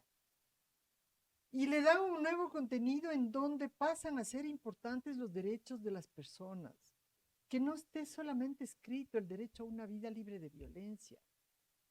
La reproducción de la violencia feminicida se da con todas las violencias que ocurren sistemáticamente en todos los ámbitos de nuestras vidas. Pero ¿cómo seguimos haciéndole la lucha para que esto cambie? Y ese es parte del reto. Este es parte de Ecuador Violeta, eso es lo que quisiéramos. Para finalizar este espacio, lo que yo estoy proponiéndoles es una última pregunta. De alguna manera ya se ha hablado, ¿qué es lo que necesitamos como actoras? ¿Qué necesitamos como actoras políticas? ¿Qué necesitan los partidos ¿Qué necesitan las autoridades electorales? ¿Qué será importante de plantearnos en esta lucha contra la violencia política hacia las mujeres que están en el ejercicio de la función pública, que han sido electas, que están en los partidos y en las estructuras políticas? Y le doy la palabra a Laverito ahora. Es una pregunta bastante compleja, porque a ver qué se puede hacer corto, mediano y largo plazo, se tiene que pensar. A corto plazo yo lo que diría es primero reformas de estatutos, dar un seguimiento al Código Orgánico de la Democracia, que incluso el Consejo Nacional Electoral no ha dado, o sea, no ha hecho un análisis previo de lo que ha pasado. Solamente hay algo que me molesta mucho, es que vemos como cifras las cosas. Entonces, el resultado es que en las elecciones pasadas tuvimos 7 prefectas, hoy tenemos 8, hemos estado avanzando en materia de derechos, sin dar la otra investigación de fondo de lo que conlleva a que mujeres se bajen dentro de las elecciones populares o que mujeres no militen dentro de organizaciones partidarias. Entonces, creo que es muy importante también que el Consejo Nacional Electoral vea lo que está pasando, qué fue lo que pasó en estas elecciones, cómo reaccionaron los partidos políticos al saber que tenían que poner 30% de participación de mujeres. Va a ser mucho más fácil, yo creo, que las otras elecciones, porque son menos dignidades que las que se eligieron a nivel de lo que son seccionales. En el 2027, vamos a ver, va a estar bastante complejo, ¿no? 2027, porque son ya las nuevas elecciones seccionales y ahí tiene que haber 50-50. En el 2025 creo que es un número mucho más minoritario que tiene y es más fácil de controlar en ese ámbito de lo que es. Pero ver también las barreras que tuvieron, hacer un diagnóstico y decir, ¿estamos evaluando bien a las organizaciones partidarias con la participación de mujeres en cargos de elección popular? ¿Cómo están las mujeres llevando estos procesos dentro de sus organizaciones? Hay que hacer una investigación con indicadores dentro de ese ámbito y también multar y sancionar a las organizaciones que no han cumplido con dicho proceso, porque algo que les da miedo a las organizaciones partidarias es primero que les craches, digas públicamente, o que te sancione. Eso les va a doler. A cualquier presidente nacional o presidenta nacional les va a doler eso. Entonces creo que sí es muy importante dar un poco más de análisis a lo que está pasando, dar ese seguimiento a lo que pasa, de lo que se está dando en cargos de elección popular. Hay compañeras también que han sido violentadas dentro de sus cargos ya de elecciones populares. ¿Qué está pasando con esas violencias que se están dando? Pasa por un juicio político, pasa por algo dentro de la asamblea, va a una comisión, da su versión, la otra compañera también revictimizada cada rato dando su versión. ¿Qué pasa? ¿A qué está llevando ese cambio? No es algo estructural, está llevando a que se dé en ese momento, pero que no haya un cambio en su totalidad, porque el otro compañero al siguiente día sale a decirle otra majadería a otra compañera y normalizando todos estos patrones. Entonces es mucho más amplio. Yo digo que aquí sí hay que ver el tema de educación. Hay que cambiar las mallas curriculares de los colegios, vuelvo y repito, es algo que se tiene que realizar y se tiene que trabajar, porque si no empezamos a debatir desde las aulas, desde los colegios, desde las escuelas, desde las universidades y normalizar el debatir esto, no va a haber un cambio. Va a haber mayor ausentismo de votación, va a haber mayor quemimportismo acerca de lo que está pasando y seguiremos quejándonos durante bastantes años a las personas que tenemos en cargos de representación, ¿no? Va a haber un cambio en su totalidad. Y también invitarles a la participación, porque ¿cómo invito a una organización partidaria? Como tú lo dijiste, Joana, a ver, necesitamos 10%, nos falta un joven de 25 años y nos falta una mujer media joven para que lidere la lista. A ver, veamos tú con tus contactos, dame. Vas y le dices a la pobre chica de 20 años o 18 años que está saliendo del colegio, la chica con toda la ilusión del alma de formar parte de una organización, y resulta que le trataron y le reducieron, ni siquiera le dieron el protagonismo necesario y le marginizaron tanto que dice, yo no vuelvo a hacer política partidaria. Entonces, esto también se tiene que dar a través de protocolos de atención, o sea, cómo la chica va a denunciar, a quién se le tiene que acercar, qué acompañamiento va a tener, o a través, no sé, incluso de esta misma hermosa campaña que ustedes están haciendo, Violeta sí, violencia no, el poder abrir un campo donde las mujeres que están nuevas militando en organizaciones partidarias, que no sea de una organización en general, puedan tener ese proceso, ¿no?, de formación y capacitación y que lleven las agendas a sus partidos políticos, pero ya tienen algo que defender y ya saben cómo lo van a hacer, incluso saben que no está sola. Y lo que les da miedo a las organizaciones partidarias es saber que no está sola una compañera, porque ahí no la van a tocar. Ahí no le van a decir nada, van a pensarlo 2 a 3 veces a ver si le dice algo o no le dice algo.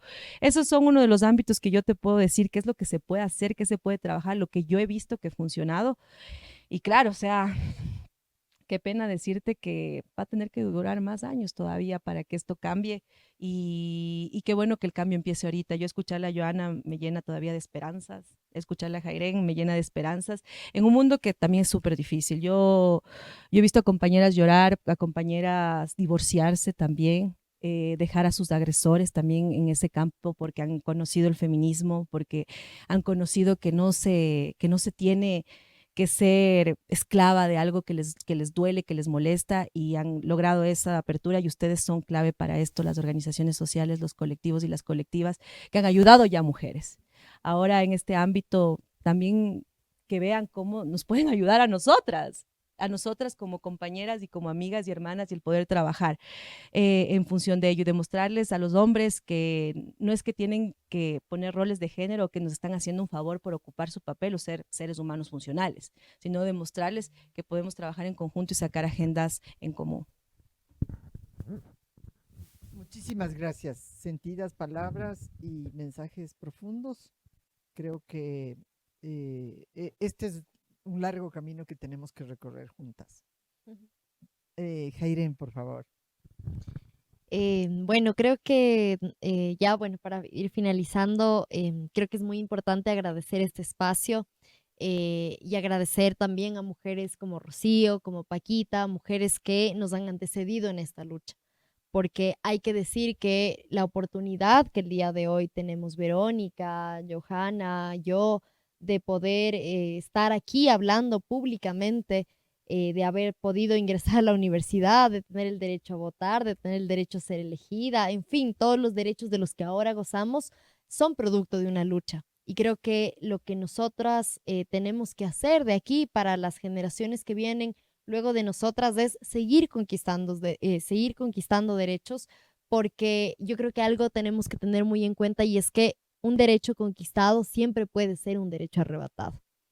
Y en ese sentido, defender nuestros derechos y avanzar en esta lucha para conseguir más derechos es muy importante. Yo creo que esa es la mejor forma de honrar el trabajo que han hecho quienes nos antecedieron y también de proyectar un futuro de mayor esperanza, un futuro de otros horizontes posibles, ¿no? Donde las niñas de nuestro país puedan prender la televisión y mirar que, por ejemplo, hay mujeres científicas que están descubriendo, qué sé yo, un nuevo planeta, que hay mujeres que están, no sé, encontrando la cura para el cáncer, saber que hay mujeres que lo están logrando, porque si el único espejo que tenemos de las mujeres es un espejo en el que quedamos reducidas en términos de roles a lo que hacen nuestros compañeros hombres, obviamente la proyección que van a tener, que tenemos las niñas, es hay unas metas, ¿no? Es como las mujeres solo podemos hacer este tipo de cosas, mientras que los hombres tienen un campo mucho más amplio para ello.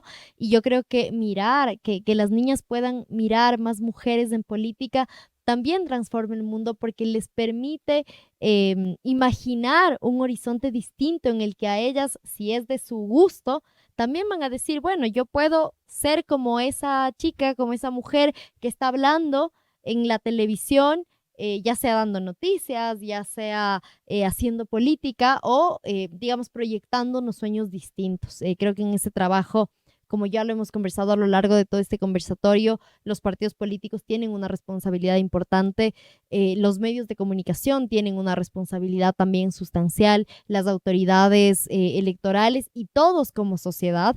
Creo que nos corresponde no ser cómplices de la violencia, porque la violencia no solamente se da por acción, sino también por omisión. Cuando yo dejo de denunciar una injusticia, cuando yo me mantengo al margen y digo, mejor no meterse, ¿no? En problemas de pareja es mejor no meterse, terminaron matándole a la vecina por no meternos, o terminaron violentando a una compañera políticamente porque yo no fui capaz de decir que eso está mal. Entonces, siendo aliados en esta lucha, aliadas en esta lucha y denunciando todas las injusticias, creo que cada vez más estaremos un poquito más cerca, un pasito más cerca de lograr lo que todas buscamos aquí presentes y es un mundo más justo, un mundo más igualitario.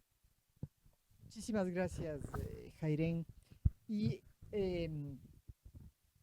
sí, con este camino que hemos abierto y que se conmemora de manera especial este 8 de marzo, En un contexto de crisis económica, social y política, de una diáspora enorme de salida de ecuatorianas y ecuatorianos a otros países, de un empobrecimiento enorme, no nos queda más que señalar de verdad cuáles son esos retos que queremos asumir colectivamente.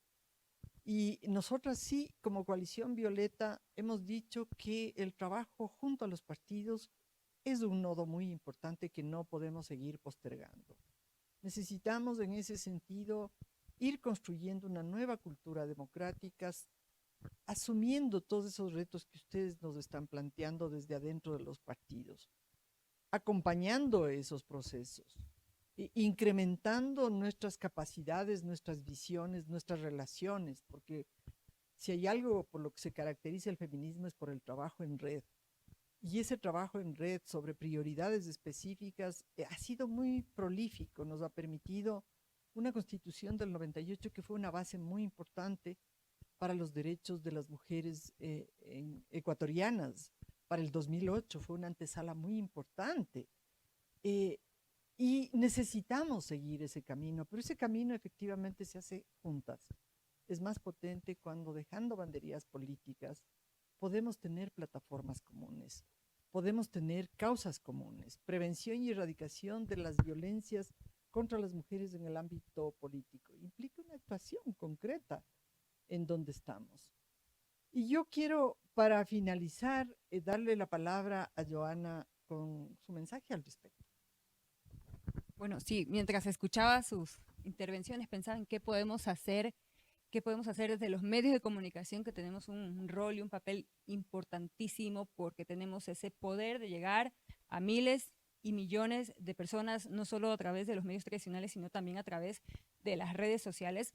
Así que yo creo que el comprometernos a luchar en conjunto, como decía Verónica, cuando un partido ve que hay varias mujeres unidas y que forman la fuerza de un todo, pues ahí sí ya no se meten con ella. Entonces ahí está la clave, el unirnos a través de diferentes mecanismos. Así que, bueno, por mi parte, como periodista, ya sabe Rocío, tenemos el medio de comunicación tuvoz.tv, que es el medio de comunicación que yo dirijo. Ahí está a disposición de ustedes para poder tratar estos temas que son sumamente importantes. Mis redes sociales me encuentran como mi nombre para poder dar a conocer estos casos y visibilizar lo que está ocurriendo, porque es parte importante, poder alzar nuestra voz. Cuando mostramos esta realidad, podemos generar cambios. Yo escuchaba a Verónica de lo que ocurre internamente en los partidos y recordaba a dos compañeras que cuando me invitaron a ser parte de una candidatura seccional, ellas se aceptaron, yo dije no, por ya lo que había visto, y cuando ya luego les pregunté qué ocurrió, ninguna de ellas ganó. Me contaban que sí, nos pusieron en la lista, pero nunca nos dieron recursos, nunca nos ayudaron, nos dijeron que si queríamos hacer campaña nos tocaba a nosotras ir y ver a qué barrio visitábamos. O sea, las dejaron absolutamente solas. No hubo ese acompañamiento, ni siquiera con los recursos que el CNE brinda para la publicidad electoral. Por ahí les habían colocado una valla en algún lugar de la capital y pare de contar. Esa es la realidad.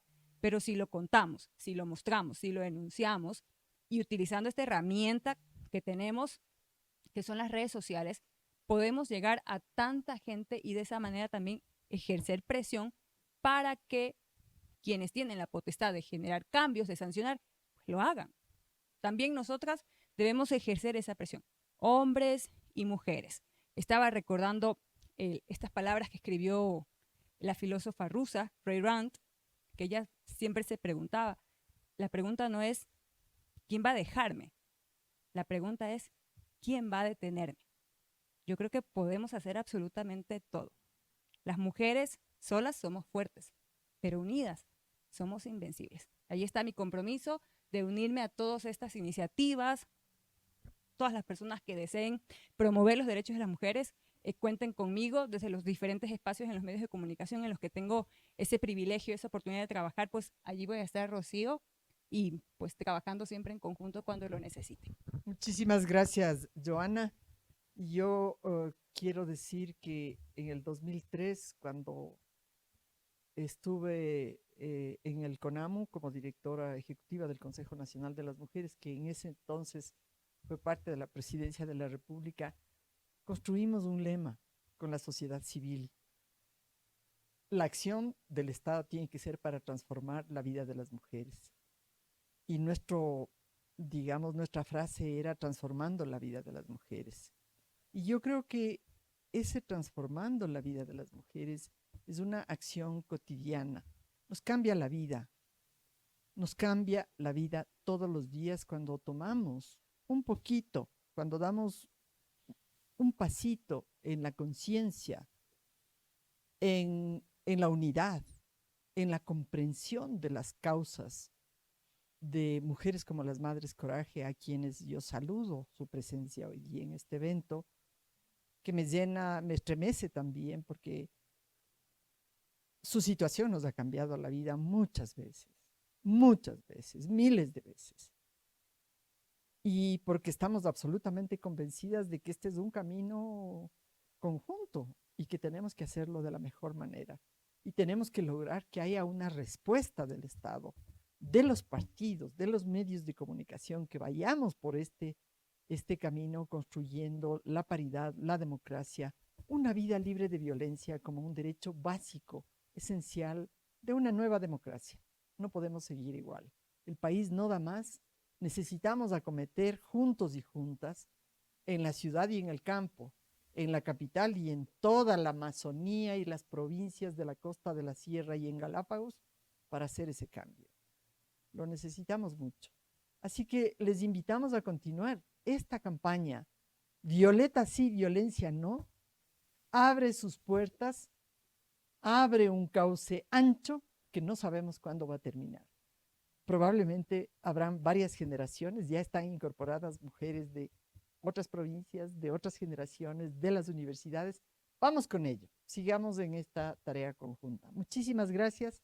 Gracias a nuestras queridas panelistas, Vero, Jairen, gracias Joana, y gracias a Fabricio Vela por siempre su disposición tan grande y por dialogar con nosotras esta mañana.